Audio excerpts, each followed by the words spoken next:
A new report is giving a clear picture of the number of young people involved in shootings across Maryland, either as suspects or victims. 11 News Investigates obtained that report, and 11 News anchor Deborah Weiner joined us now. And Deb, some interesting numbers here. Ashley, a lot of numbers. Let's start with this. This report comes from the Department of Juvenile Service, and it's the first one to emerge after a new law last year mandated it. And it comes at a time when 35 minors were killed statewide. Let's walk through the numbers. From the beginning of the year to the end of November, statewide, the number of juveniles in the DJS system went up by 11%.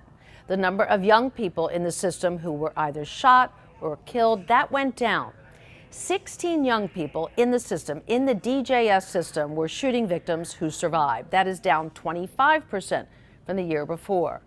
The number of juveniles in the juvenile system who were killed is 4. That's down by half from last year. Now, the report also looks at the number of juveniles in the system who are suspected of shooting someone. That number up by 6.5%. Now, while DJS handles the legal process for young people charged with crimes, they're also part of the response when a juvenile is the victim of certain crimes. In all of Maryland, between January 1st and the end of November, 86 people under the age of 18 survived gunshot wounds. For 11 News Investigates, I'm Deborah Weiner.